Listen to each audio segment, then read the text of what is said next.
Please welcome to the stage Sean Evans, Meridian Chamber of Commerce President and CEO.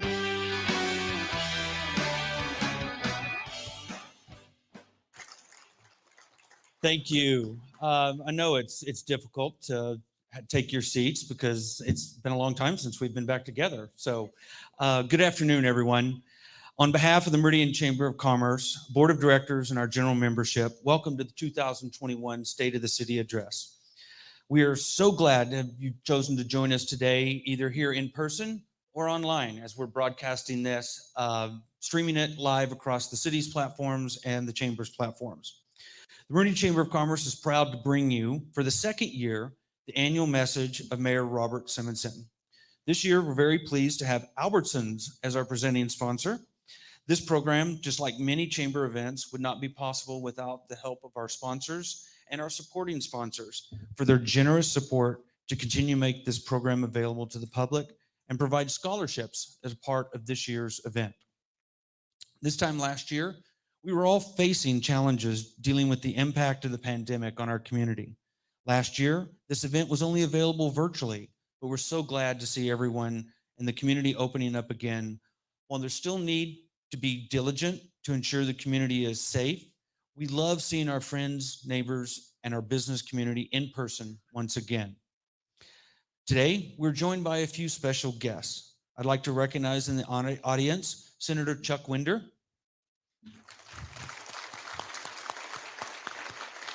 and I believe we have with us Senator Regina Bear. Senator? All right.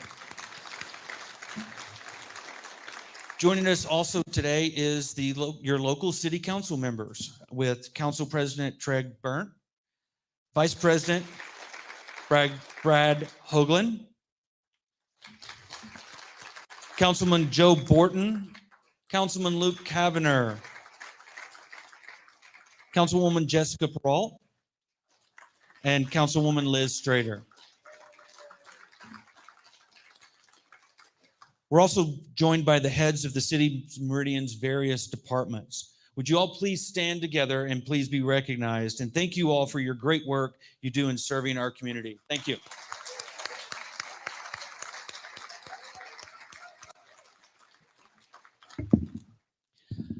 I'd like to now ask all of us to stand as we have the posting of the colors by the Meridian Honor Guard and remain standing for the Pledge of Allegiance led by Kenneth Bowers and the singing of the national anthem by Fletcher Harris, and a brief invocation led by Pastor Troy Drake of Calvary Chapel of Meridian.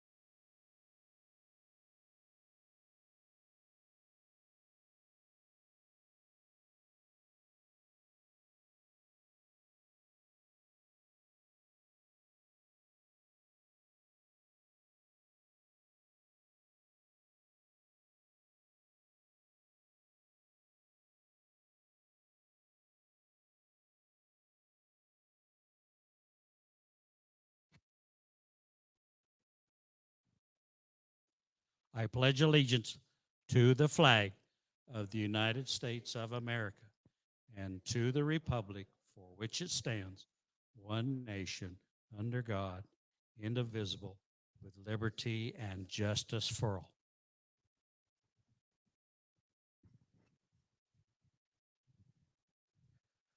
Oh, say, can you see by the dawn's early light what so proudly we hail at the twilight's last gleam, whose broad stripes and bright stars through the perilous fight o'er the ramparts we watch were so gallantly streamed.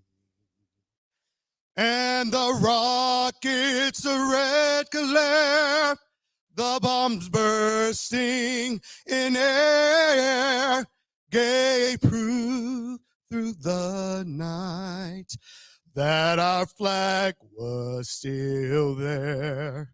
Oh, say does that star-spangled banner yet wave o'er the land of the free and the home of the brave.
Afternoon, ladies and gentlemen.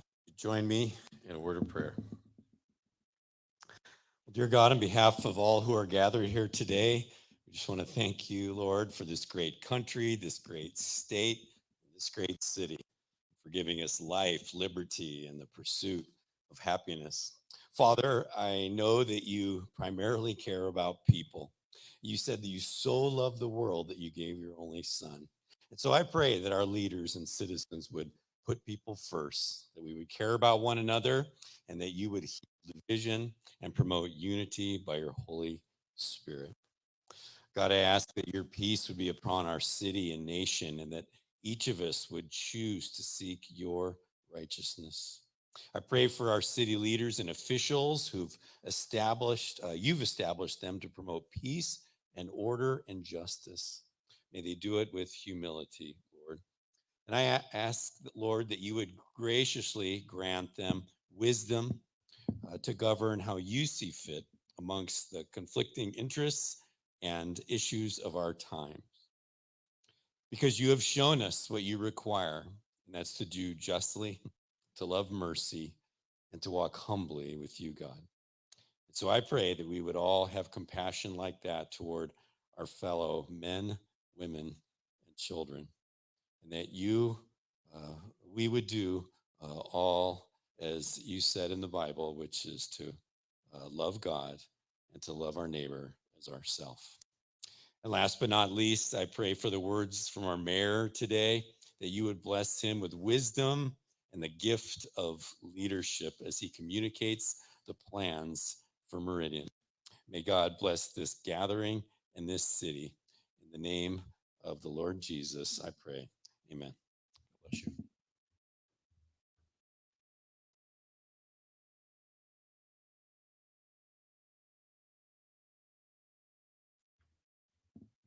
Thank you, Pastor Drake, for those beautiful words. Everyone, please be seated.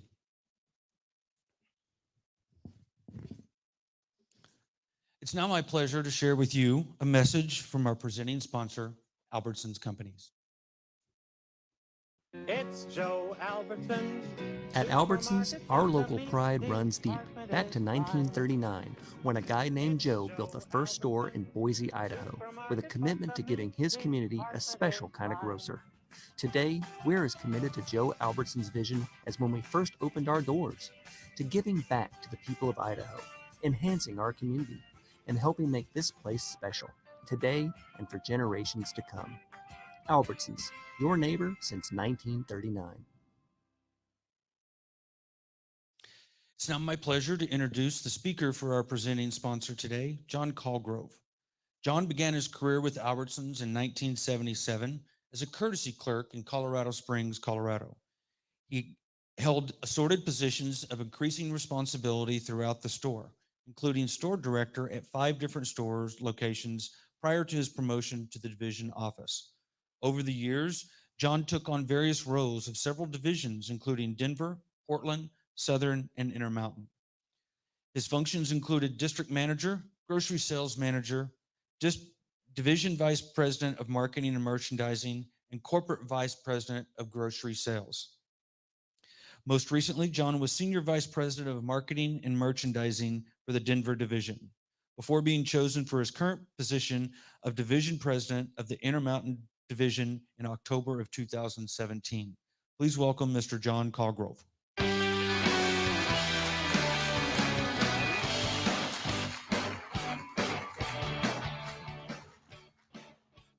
Wow, thank you. Thank you, Sean, for that introduction and the warm welcome from all of you. So hello, elected official, dignitaries. There's so many that are in here. Business communities, members of the community, business communities, friends and neighbors. Thanks for being here today for this important event. And Sean, thank you for sharing that video. You know, the Albertsons story began right here back in 1939 when Joe opened up his very first store.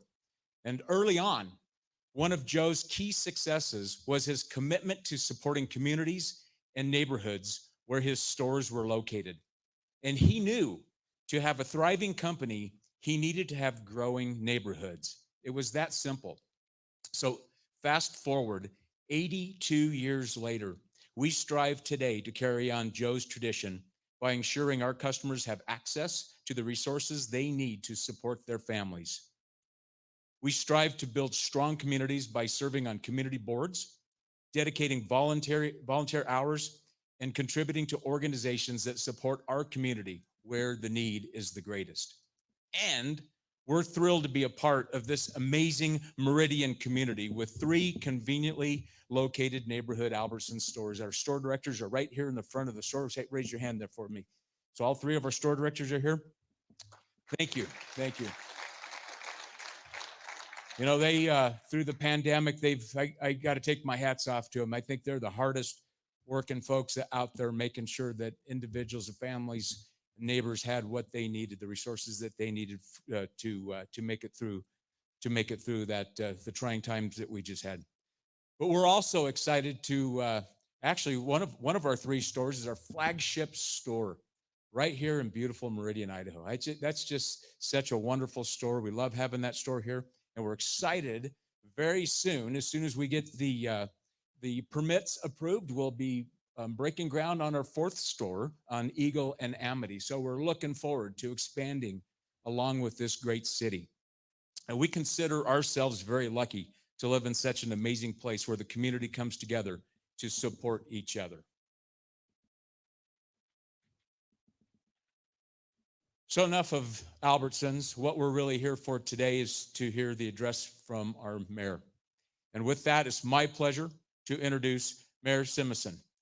Mayor Simison was born and raised in what I consider the greatest state in the nation, Idaho. During his time with Meridian, he has been instrumental in several strategic efforts with the city and an active member in the community. Thank you for doing that. With his passion for public service and his experience in transportation and other products for Meridian, he looks forward to helping the community tackle current needs and future needs of this great city. He's joined today by his daughter, Natalie, and his son, Ryan, who I got to meet just a few minutes ago, and his in-laws. So please put your hands together and help me with a very warm welcome for your mayor, Robert Simison.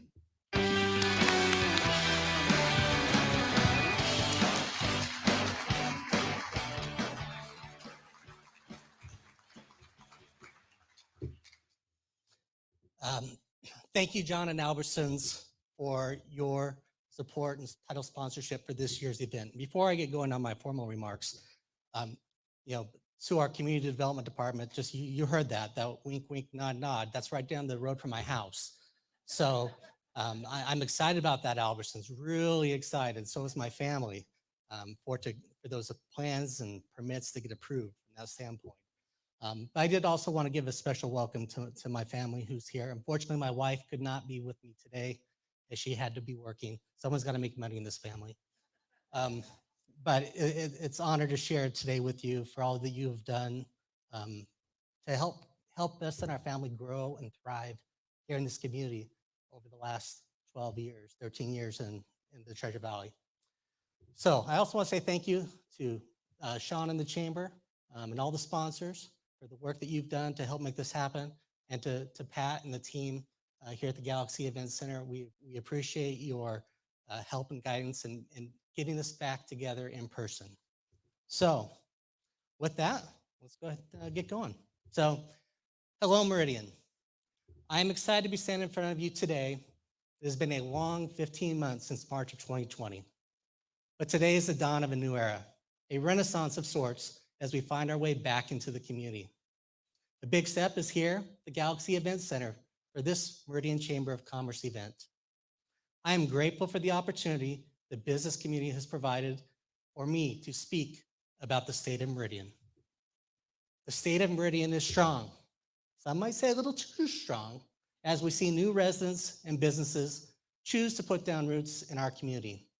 But this is happening by design. We have a business environment that promotes opportunity and prosperity.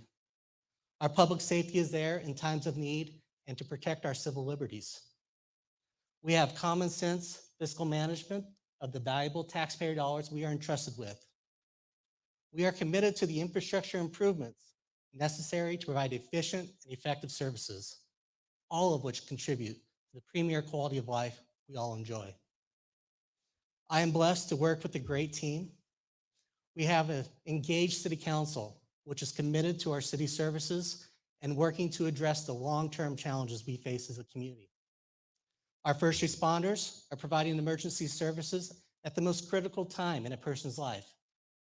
Our engineers and technicians are keeping our utilities flowing, and our clerks and planners are processing the community's needs. Our parks maintenance group has our parks ready for summer, and our IT services desk is supporting every department. Our team, your public servants, are making sure things are taken care of. Together, we are moving the community's business forward. During this last year, your city employees have taken on new challenges that have allowed us to grow individually, as an organization, and as a service provider. I believe in Meridian, this team, and where we are headed. Last year, we conducted our regular city survey during a pandemic and amid nationwide protests, because we shouldn't get to choose when to ask the community, how are we doing?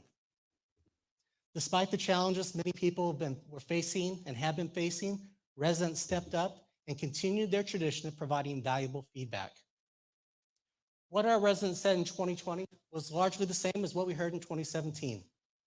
They praised the core services the city provides and rated many areas higher than the 2017 survey. Let me repeat this point. The services we provide today are valued and appreciated by our residents. Yes, we will always look to improve, but you, the community, love our public safety services and spending time in our parks. And while you may not know about finance, legal, human resources, or inspectors, planners, engineers, records teams, and the rest, trust me, they're awesome. But don't just take my word. The customer service provided by our city employees is at 86% satisfaction according to residents.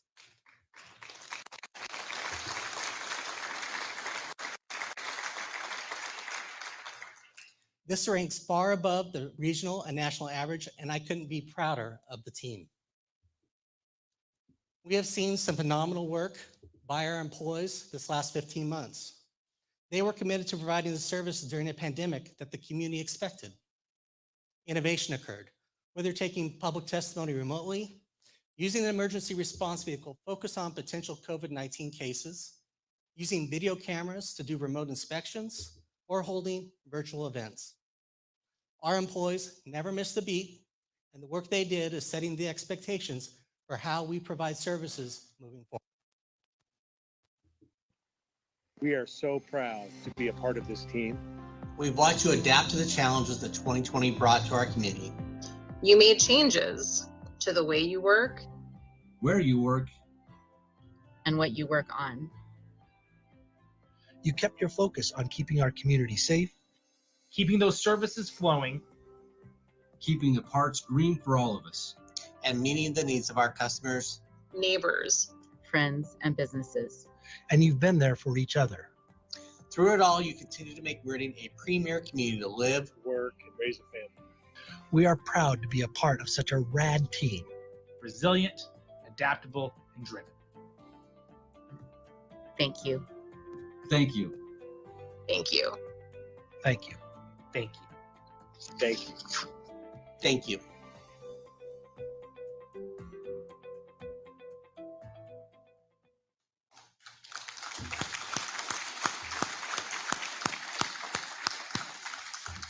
That's right. Thank you, Team Meridian. Due to their work, Meridian was recognized by ETC Institute with a Leading the Way award. The award recognizes local governments that rank in the top 10% of U.S. communities with regard to overall resident satisfaction and the quality of local government services, customer service, and the values provided for local taxes. Our employees take great pride, not just in the work they do, but how they do it. I believe in them, and I believe in Meridian.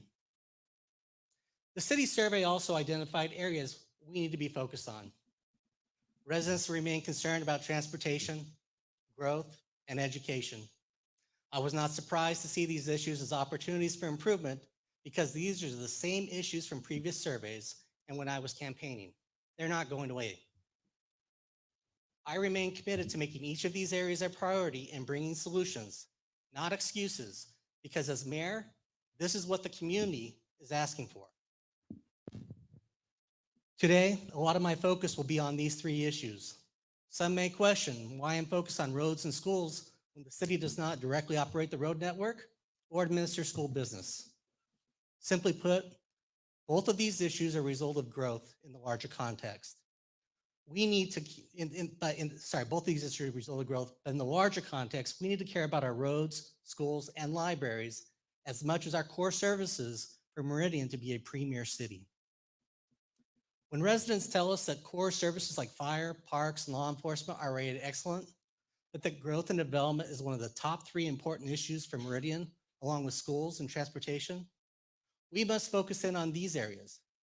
It is our responsibility to work with our partners to determine our ability to affect these community priorities.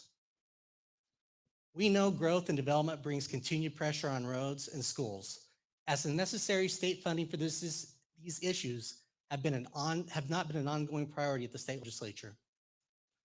Accordingly, road and school improvements have traditionally come after development, creating an ongoing strain on our roads and schools. Our residents are frustrated with this approach and they want change. This past year, we created our next 5-year strategic plan. We reaffirmed the vision of Meridian to be the West's premier community in which to live, work, and raise a family. We also updated our mission and focus areas and added a new focus area on transportation infrastructure using feedback from the survey. Now, as I drafted up the speech and asked my staff to look at it, what I heard is, Mayor, there seems to be a lot on transportation. I said, great, because that is one of our community's biggest concerns. So with that knowledge, I want you to sit back, buckle up, and pretend we're all sitting through the light cycles at Meridian Road Interchange during the rush hour, and we're gonna do just fine for the next 40 minutes. Yeah, it's kind of funny because didn't we just replace that a few years ago? I gotta tell you. Last year though, with all the remote work and learning going on, there really weren't that many emails complaining about traffic. Yeah, I know, weird. But in April, the first one popped up and I let the office know this will be the first of many to come as the community returns to normal. We have seen some real transportation improvements in our community over this past year. Chinden had several miles improved with more currently under construction.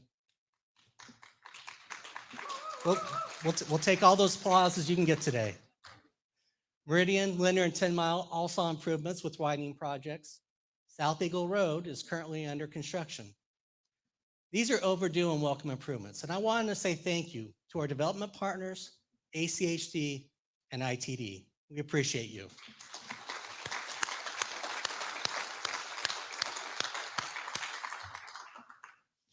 Now, this was a good start. However, there's so much more to do. As a city, our #1 road priority project remains Linder Road Overpass. The overpass is sorely needed, much like ones in the past, for public safety and to alleviate congestion. We have newly opened the fire station #6 at Linder and Overland, right down the road, which can help serve areas north of the interstate. FedEx and Amazon are both located on Franklin Road, and we are seeing multifamily residential development in the area. In addition, as part of West Ada's efforts to balance enrollment, children in South Meridian now need to get to Peregrine Elementary, which is off Linder on the north side of the interstate. So what are we going to do about it? Well, in April, City Council approved $2.5 million to spur the bridge construction. I want to say thank you to City Council for their unanimous support of this project. Afterwards, we sent a letter to ITD requesting the overpass be added to the state plan for transportation improvements. Later this month, I will be addressing the ITD board about our commitment to this project. Additionally, I launched a task force that is committed to this project. I want to thank the business and civic partners who have agreed to serve as members. This task force will help carry the message as to why Linder Overpass is necessary. Together, we will focus on moving the project forward until the overpass is under construction. This group will help build the community support that is needed. And when the time is right, I will ask for your help, your voice, time, and talent to help make this project a reality. Now, Linder Road is one gap in our road system. Other gaps have created due to facility location, for example, Discovery Park. This regional park in South Meridian is currently accessed by 2-lane roads that lack curb, gutter, sidewalks, or pathway connections. And Steve, I know you almost got one, but still not there yet. With improvements planned by ACHD along Eagle Road to Lake Hazel in 2023, we were looking for a way to complete the section of Lake Hazel from Eagle down to the park entrance to make it safer for the public to access. We found a familiar partner, Brighton Corporation, who is working with Meridian and ACHD to expand Lake Hazel Road from Locust Grove to Eagle Road. Once completed, these roads will provide a safe route to the public to access this facility, which will draw visitors from throughout the region. Thank you to the teams at Brighton and ACHD for making this connection happen.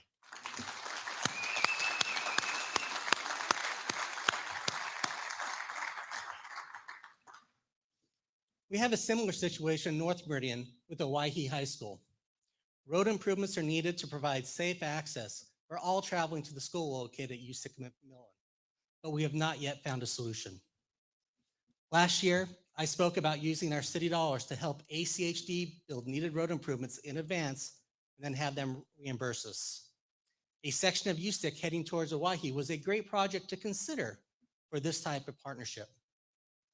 Unfortunately, there are concerns with what we can do legally under the Idaho State Constitution. Now I know ACHD is committed to working together to find a way to overcome obstacles, and I appreciate their support. However, we need to take advantage of any opportunity to address our residents' top concerns and provide needed transportation improvements. People want roads to get from point A to point B today, not just when it's convenient for government or when development solves the problem for us. Now, earlier, I touched on a few improvements, but I want to focus on our state highways. Again, thanks to the development community, Meridian was able to see some real improvements on Chinden between Linder Road and Highway 16, with more currently underway. In addition, we expect to see the much anticipated 3rd lane southbound on Eagle Road from River Valley to I-84 starting soon. Well, not yet, but soon. These projects are using a tool called STAR and are being paid for by development. STAR funding is being used because ITD doesn't have the revenue or tools like impact fees, which ACHD can use. This is needed to complete road projects timely. I applaud the governor who brought forward a transportation plan to make needed investments on our state highways, like the extension of Highway 16. I hope this approach will give ITD the funds they need to address deficiencies in Meridian and the Treasure Valley. If not, we will continue to work with IT to find solutions to deliver these needed improvements. We must be innovative, opportunistic, and vocal if we're going to solve transportation problems. Now, one of the best ways we can help transportation needs as a city is to be responsible in, where, and how we grow. I've said it before and I will say it again. Responsible growth solves problems. Irresponsible growth creates problems. When we grow responsibly, we are maximizing taxpayer resources. We are working with our development community to bring projects where services and infrastructure are located or planned. Meridian is at the center of the Treasure Valley, which makes us attractive for development, but we can't grow everywhere in our community at once. Growth needs to be guided so services can be delivered and public expectations can be met. Last year, we identified Southeast and Northwest Meridian as growth priority areas. You can see why from this heat map. It is where we are seeing building permits and development applications. It is where we need to invest in our services and where our civic partners need to do the same. The good news is we are doing just that. In our Southeast priority growth area, we are planning to co-locate a fire and police station on property adjacent to Discovery Park. Additionally, we are talking with Ada County paramedics about partnering and working with the Meridian Rural Fire Protection District to help with the first 18 months of staffing costs. The fire station will help address response times for our services throughout our community. The police substation will allow officers to spend more time in our neighborhoods. Substations provide our officers a more convenient location to write reports instead of returning to the main station. By reducing travel time, they can further their efforts in keeping us one of the safest cities in Idaho. Over time, we also expect substations to become a more convenient place for the community to interact with the department. This will provide expected service to our residents and allow us to have additional space for officers as we grow. We are also ready to move forward with phase 2 of Discovery Park, our regional park in the south. We have a concept plan that we are working through to find the right balance for the needs of the area and the community. I'm excited about unique ideas for the park that will appeal to our teens with both a pump track and a skateboard facility. Our partners will also be busy.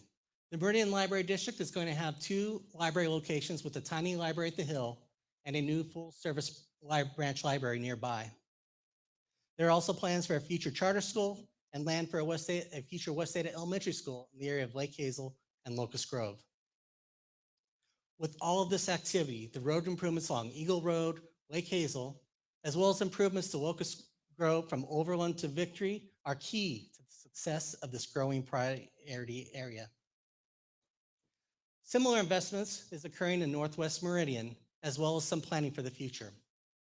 Just like in the south, we are looking at co-locating our police and fire stations near the Owyhee High School, which will open next fall. West Ada also has a site plan for a future elementary school in the area. The Meridian Library District is also set to break ground on the new North Meridian branch later this year. Located at the Orchard Park development at Linda Road and Chinden Boulevard, this innovative library will bring high-demand resources to the community, including 24-hour hold pickups, a unique active child area to support early learning, and a sensory room for individuals with special abilities. The location is expected to open in 2022. And roads in the Northwest continue to be planned or improved. I already mentioned several examples earlier. However, the biggest proposed investment is the extension of Highway 16 between Chinden and I-84. Once completed, Highway 16 will provide great access to the area and beyond while reducing traffic on 10 Mile. I know that will make a lot of people in this room happy.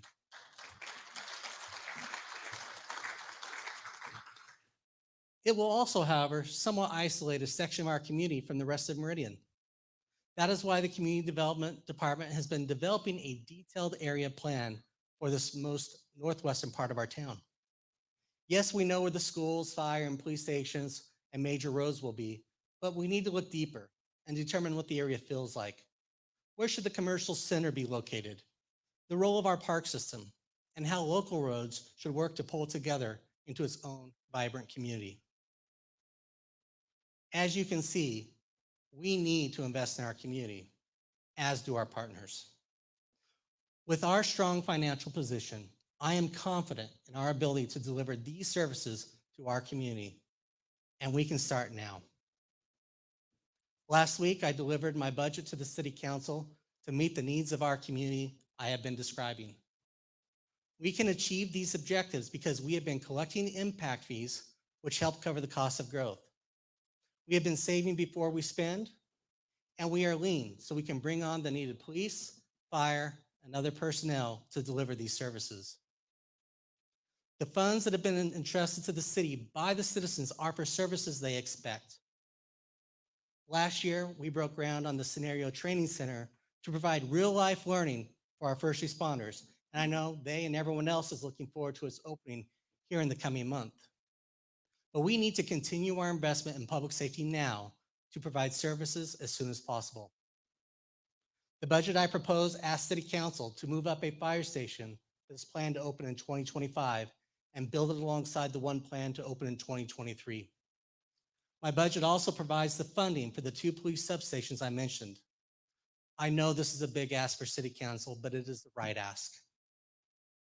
We have a contract with the community, a contract that says we will deliver services to you when you call. We have goals, and we aren't currently meeting those goals. And in 2 more years, we could be further behind those goals. In fact, 2 weeks ago, our fire chief reported our average response time of 6 minutes and 35 seconds. This is beyond our goal of 5 minutes, and this is after an additional 1 minute from the time the call comes into our stations. We need to bring down our response times to meet our current goals, and that means doing the right thing to deliver the services our current residents expect and demand. We cannot ask residents to face diminished services because of growth. There is a minimal cost to the city for bringing on a second fire station 2 years early, thanks to the partnership with the rural fire district I mentioned earlier. What all 4 of these facilities will do is keep our community safer and help our response times. With roads that are more congested, having the facilities and officers closer to where people live will help us meet our commitment to the community. It keeps other crews closer to their responding areas and might eliminate travel through road construction or responding vehicles. Either way, these facilities help keep the community and the firefighters safe, which is what really matters. It is why we live here. It is why others are looking to move here. Having these stations can also improve our community fire rating, which has a tangible business cost to our residents and our businesses. The need is now, and it will take 2 years for all of these to be built. I am asking City Council to come alongside me and approve the necessary funding for these buildings so we can keep our growing communities safe. Speaking of budgets, we need to talk about the action the state legislature took to limit growth to pay for itself. What was sold as a property tax relief bill really is a service cap on local government. Others have acknowledged that the bill signed by the governor won't really provide meaningful property tax relief. It does, however, continue the real issue, which is the shifting of property taxes. Because of limitations this bill puts on new construction revenue, it is likely the city will have to ask for some of the allowable property tax increase because now growth is not paying for itself. The reality is home values are increasing at a faster rate than commercial properties, causing the shift. This is shifting the tax burden onto residential property owners, especially homeowners in older sections of Meridian. Yes, the legislature did increase the homeowners exemption by $25,000, but in our market, that only slightly slows down the shift onto residential homes. The same bill was also to reduce the impact on our seniors by updating the circuit breaker exemption. Well, for many it won't. In fact, the bill sponsor acknowledged that it was unclear how many people currently benefiting from the circuit breaker will lose that benefit this year because of their rising home value. The bill was a political victory talking point, not a solution. There were several good articles in the Idaho Statesman and the Idaho Press, as well as a pointed editorial on this topic put out by the Lewiston Tribune editorial board on May 20th. It is clear that they understand the consequences, even if many in the legislature don't. I am committed to working with my good friend, Senator Winder, the governor, and others to create sound public policies that will help fix these issues.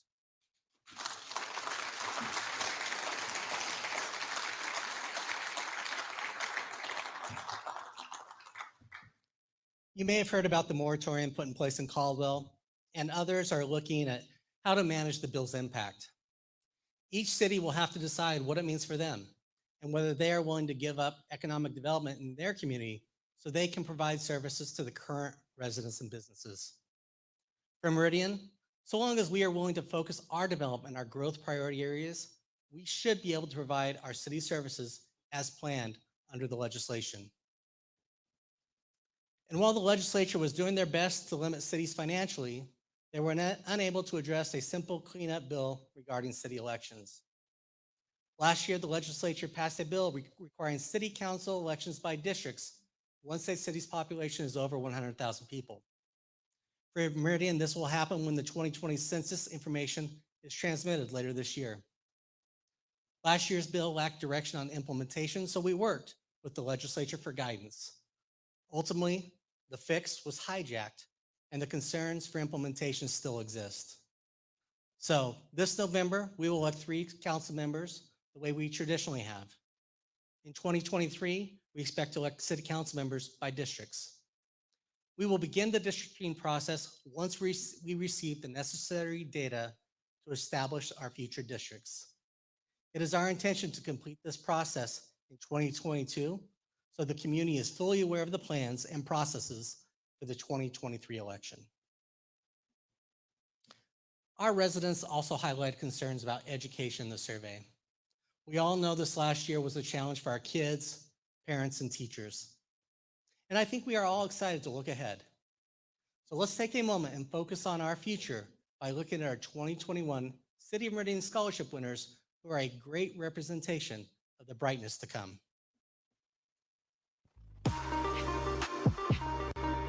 Hello Meridian, my name is Hunter Gale and I'm an Idahoan born and raised. I just graduated from Idaho Fine Arts Academy with a major in classical instrumental music, and I'll be attending Pomona College in the fall, most likely majoring in English and mathematics with a minor in Japanese language and culture. My ultimate goal is to become a judge, and during my time at Pomona College, I hope to be a part of the Pomona College Orchestra and the Pomona Math Scholars cohort to further my interest and love of both music and math. The City of Meridian Scholarship is only solidifying my sprint towards my career. My sprint in which I bring Idaho and more namely Meridian to the forefront of education. Thank you, City of Meridian, for making this happen. Hi Meridian, my name is Amber Graves and I recently graduated from Mountain View High School. I'm excited to attend the University of Idaho this fall to study civil engineering, my pursuit of joining the engineering field. I'm excited to move up to Moscow and meet new people, continue to pursue my education, and expand my life experiences. The City Scholarship will help me to further my STEM education and better myself as a person as I navigate through this exciting new chapter of life. Thank you, Meridian, for making me one step closer to achieving my professional and personal goals. Hello, I am Drew Pepley and I recently graduated from Rocky Mountain High School in the class of 2021. This scholarship will provide me with a much needed boost upon my future in college at Boise State University's Honors College, where I hope to immerse and involve myself in the local community through various clubs and activities. I'm looking forward to studying under BSU's Games, Interactive Media, and Mobile Technology program, as well as minors in creative writing and computer science, where I hope to gain the skills to someday create something truly amazing. Thank you, Meridian, for helping me reach my goals. Hi, I'm Molly Connor, a 2021 Bishop Kelly graduate. Throughout high school, I spent my time volunteering at One Step, a local nonprofit that serves the people across the Treasure Valley. I joined the board of directors last year and will continue working with them this summer as an intern. Next year, I'm excited to attend the College of Idaho, where I will study biology in pursuit of becoming a dentist. I'm excited to continue my running career with CFI's cross-country and track teams. I will also be studying in the college's honors program. The City of Meridian Scholarship will help me to further my education while I continue to give back to my community.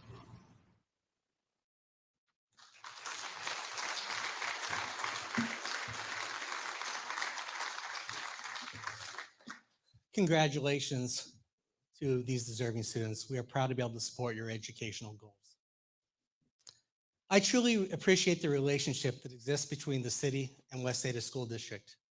And it all starts at the staff level. Last year, I mentioned a new position that would focus on two of our biggest issues, transportation and education. West Ada also has a position focused on growth and development. Together, our staff are working collaboratively on growth issues and its impact on education.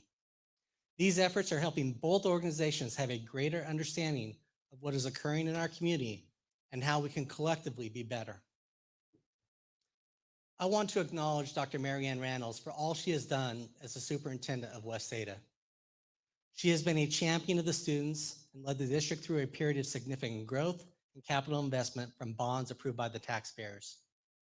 In fact, we cut the ribbon on Pleasant View Elementary 2 weeks ago, and we'll see Owyhee High School open next year.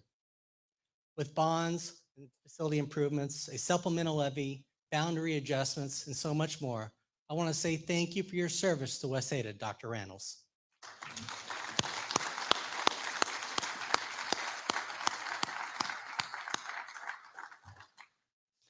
In 2021, West Ada welcomed 2 new trustees, and the current Centennial High School principal, Dr. Derek Bubb, was recently announced as their next superintendent.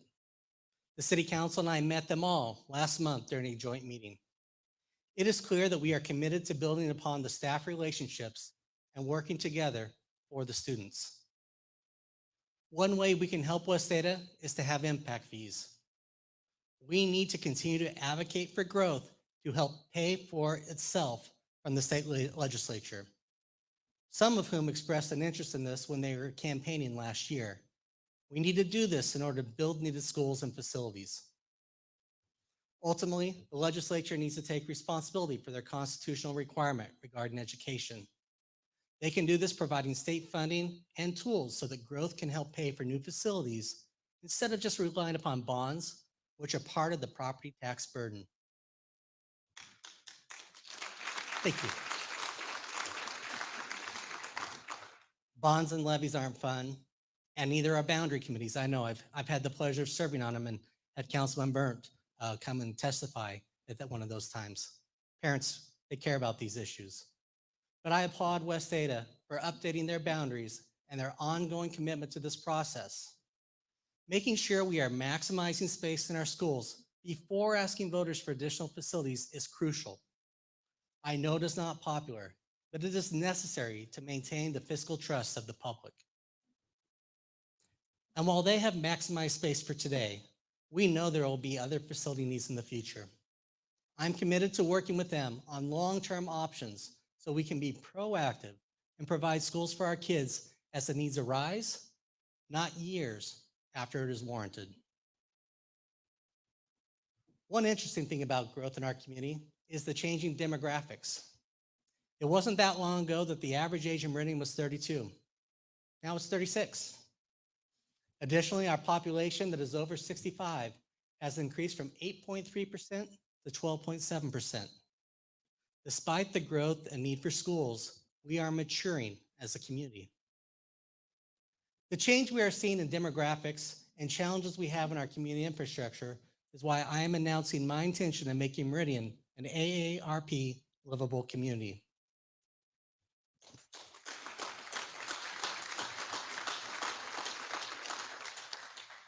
Through the age-friendly program, AARP helps participating communities become more livable and age-friendly by creating safer and more walkable streets, needed housing and transportation options, better access to key services, and opportunities for residents to participate in community activities.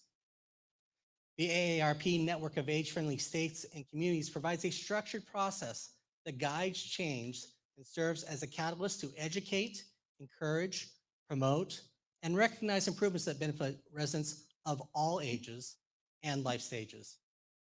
We will be looking for community members to participate in this multi-year process with the goal of becoming an AARP community by the year 2026. The opportunities we have with the Livable Communities program are also tied to economic development. We need to be targeted in our economic development efforts. You can see from the numbers for residential and commercial development in the last 12 months, We have a lot of activity going on in Meridian, even during a pandemic. And while the nation saw a reduction in jobs of 6.1%, according to the Idaho Department of Labor, Meridian saw job growth of 2.4%. The numbers are amazing, but there are also challenges. Residential housing prices are at an all-time high, and everyone wants to produce more. It's a supply and demand issue, and our development partners are doing their best to help on the supply side of the equation. I also don't need to talk to the development or the business community about how challenging it is to find people to work at this point in time. With commercial and industrial development, the story is about the same as last year, with new space being leased before it is completed and historical vacancy rates with industrial properties. I've talked to several businesses this year who are looking to expand, but are having trouble finding the property to do so. For example, a few weeks ago, I met with the team from Red Aspen. Red Aspen is the hard work of 3 amazing women who have created a company focused on beauty products. They have lofty goals for their growing company and have been piecing together space in Meridian as their company grows. They have an energy and a commitment to their success, and I have no doubt they will reach their goals as a company. And they want to stay in Meridian. But without balanced land uses for needed commercial and industrial uses, it may not happen. Red Aspen is one story. I'm aware of others, and I'm sure there are many more that I don't even know of. So how do we move forward? Well, it starts with more opportunities. Despite our strong commercial activity from the last year, we need to be preparing for additional needs. One way we can do this is with new urban renewal districts. I said it during the last State of the City address, and I will say it again. City government does not create jobs. We create the environment for others to invest. Establishing new urban renewal areas will bring both investment and family wage jobs to our community. We need to continue that philosophy and utilize the economic development tools at our disposal to help our businesses grow. We are looking at a new district on the south side of the interstate with the focus to help make the Linda Road overpass happen and spur commercial development in this area. Also being considered is the Northern Gateway District. The district will continue our work in downtown and be focused on the area between Meridian Road and 4th Street along Fairview, and would help with the development of the 3rd Street extension. The final district is an expansion of the newly created Union District in downtown to include property that is likely to see investment through redevelopment in the near future. These districts matter because urban renewal works. Look at what's occurring at 10 Mile and in our downtown. The jobs which are now located at 10 Mile are a direct result of the work done for that district. In downtown, much of what we are seeing is thanks to the urban renewal districts. We have the Keller building on the south side of the tracks almost complete. The Old Town Lofts, which are north of City Hall, are in the midst of construction. And Union 93 has cleared this site and is ready to move forward. And honestly, I never knew if that was going to happen in my lifetime, let alone this early. So it's an exciting time.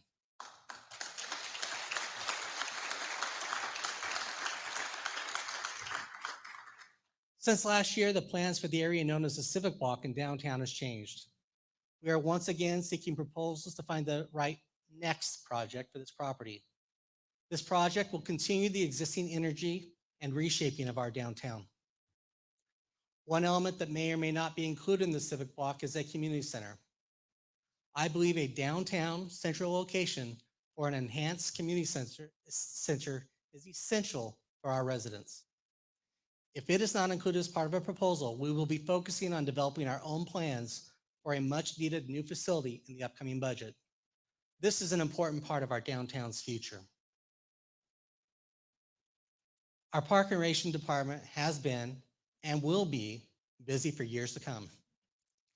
Besides planning for the next phase of Discovery Park, improvements this year at Home Court, and several pathway sections completed, this year they also took on the task of overseeing Lakeview Golf Club, which I know they were really excited about. This facility is owned by the city, but has been managed by third-party operators for decades. Technically, that is still the case. However, we are moving and planning for the future of this important community asset. We took over operations in 2020 and worked with the National Golf Foundation to assess the immediate needs as well as the future. Wouldn't it be nice? And everything in between. We purchased new lawnmowers and golf carts with more to do. There are also some heftier issues to address, including upgrading the irrigation system, course improvements, and long-term management. We have a premier system of parks and amenities. We also know that the golf course has not seen its fair share of upkeep under prior management. Now that the city is helping to manage the course, Lakeview Golf Club should meet the premier standards we have for our facilities, and I look forward to meeting that goal over time. Working with the Western Native Recreation District to take over the management of Lakeview has also allowed Ward and the city to begin discussions about the Meridian Pool and Story Park. The pool is owned and operated by Ward, and we look forward to future conversations with them regarding the transition of the pool ownership to the city. This follows previous collaboration with Ward when we took over operations of Fuller Park. Bringing these amenities under city operation provides clarity to the community and an opportunity to remove Ward as a property taxing district, which is a win for everyone.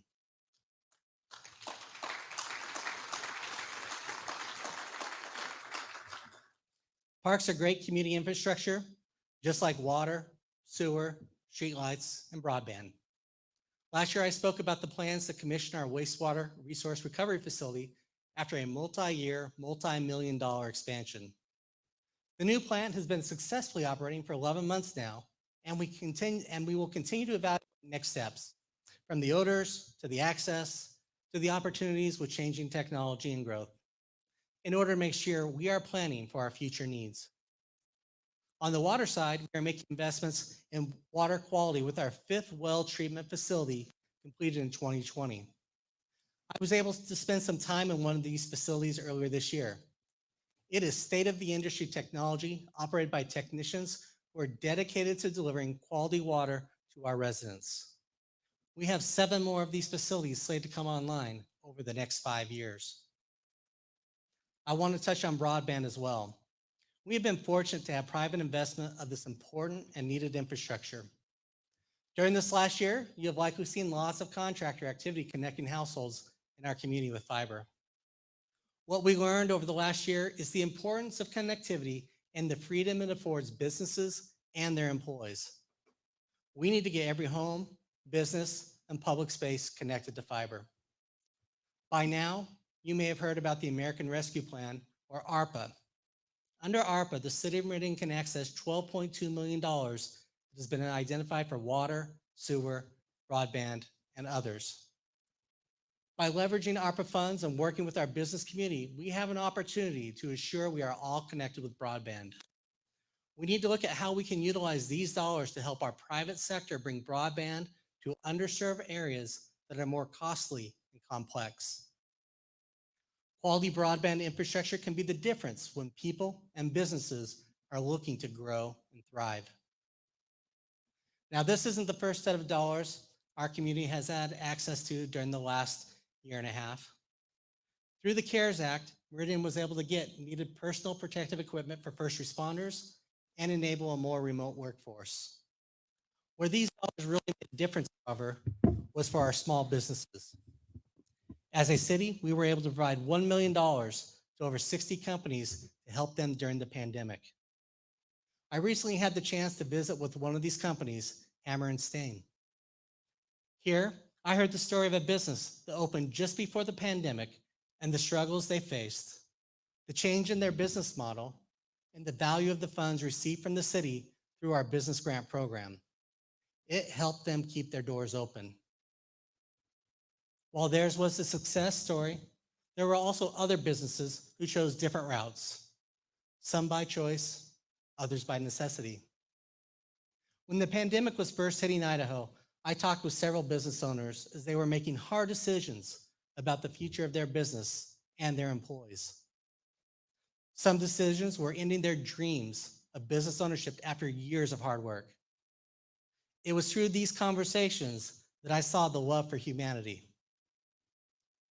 Unfortunately, we also saw too much of a divided humanity during the last year.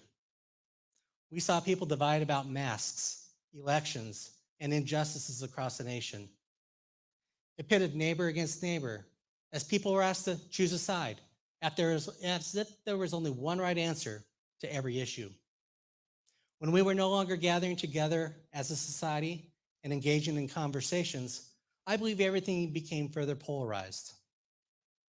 We lost sight of a core belief of mine, the need to actively listen, respectfully discuss, and perhaps find a way that unites us rather than divides us. I still believe that a better way exists in our community. That is why I believe in Meridian. Believing in Meridian is to support the movement to bring civility back into our communities. We are a community with diverse perspectives, a community who encourages one another to engage in thought-provoking conversations, a community where it's okay to disagree while still supporting curiosity and challenging one another for solutions. We are a community that embraces cultural diversity. We accept people for who they are and where they came from, and welcome them once they are here.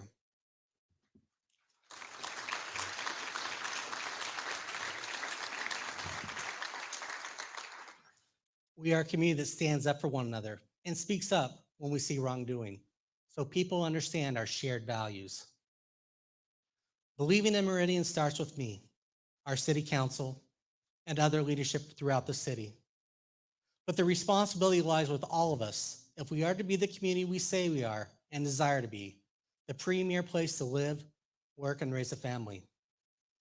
We need to listen to the conversations that are occurring across the nation and have our own conversations in Meridian, so we can learn from those who have different experiences than our own.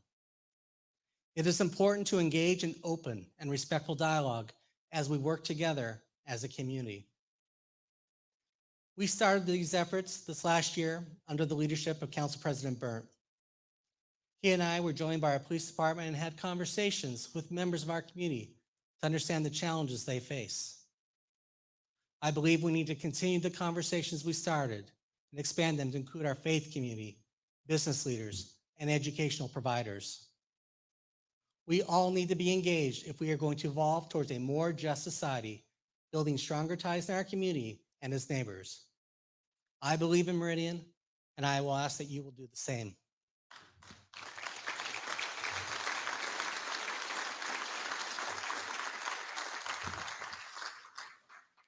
We have great leaders in this community, and while I can't mention everyone today, not if you want to go home in the next couple minutes, I do want to take a moment and recognize someone who's been a consistent leader from our business community, especially for our youth. This year's Legacy Award winner isn't a stranger to the Meridian Chamber or the community. She has been an active member, active volunteer for decades with the Special Olympics of Idaho, the American Heart Association, Boys and Girls Clubs of Ada County, Ronald McDonald House, St. Luke's Regional Medical Centers, and Meridian Eagle, and the Meridian Kiwanis Club. Most recently, this year's winner played a role in the Chamber's first Job Shadow Day in Meridian and coordinated a school backpack program. What really caught my eye was how instrumental she was in starting the Meridian Chamber Scholarship Program, which awards 7 students in the Treasure Valley with a $1,000 scholarship, a true legacy project. I am honored to present Tony Smith as this year's Mayor's Legacy Award winner for the lifetime of involvement in Meridian and dedication to the youth of our community. Tony, please come up to the stage.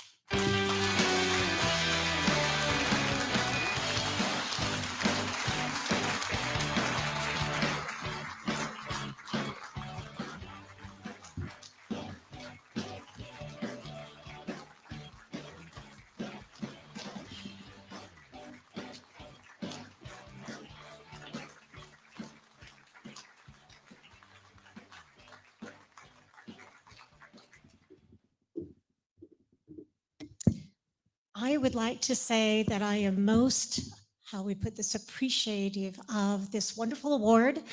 I'm humbled and grateful, and I want to thank many for the spot that I'm in today. I want to thank our mayor and your staff for the leadership you place in our community. Thank you very much for that. I'd also like to thank the chamber. The Meridian Chamber has been very good to me over the last few years. My family is here, and I wish to thank them. My friends, of course, in our community. But I also would like to thank D.L. Evans Bank. JV, thank you very much. I have been blessed to be here for 18 years, and we started in a trailer house from land we just purchased from Louis. And 18 years later, we've got a wonderful bank, and we have great core deposits. We make good loans. And I do want to thank them for the 18 years of service and for them allowing me actually to come into our community and be able to do the things I love to do, which is to give back. So I thank you, JV. I thank you, D.L. Evans Bank, and I thank you all, my mayor.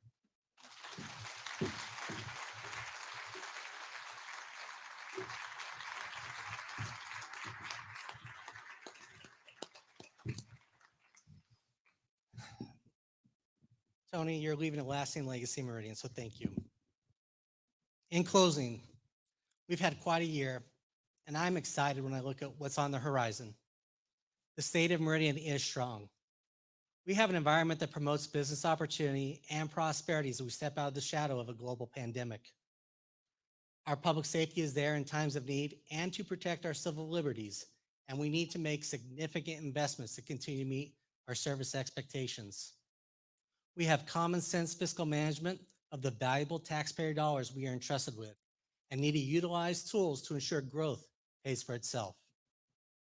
We are committed to eliminating barriers that make sense in the challenges we face and invest in facilities and infrastructure necessary to provide effective and efficient services to continue the premier quality of life we all enjoy.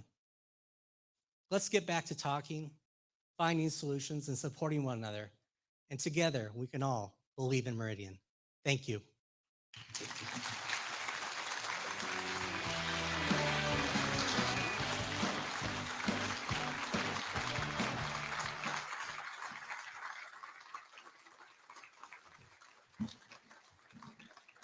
Thank you, Mayor Simonson, and congratulations, Tony, on the Legacy Award. I'd like to just take a few moments to thank the wonderful staff here at the Galaxy Event Center for helping us produce this program. And Stephanie and Emma at the Mayor's office, thank you so much. Great job. And we couldn't have done this without the great team at the Chamber. So thank you, team. Really appreciate your support. We'd once again like to thank our supporting sponsors, Citi, TDS Fiber, Idaho Power, Bright Bank, the Galaxy Event Center, Power Engineers, CBH Homes, United Heritage Insurance, Sparklight, D.L. Evans Bank, CapEd Credit Union, Intermountain Gas, First Interstate Bank, All-American Insurance, and Idaho College of Osteopathic Medicine. And a huge thank you this year to our presenting sponsor, Albertsons. Thank you.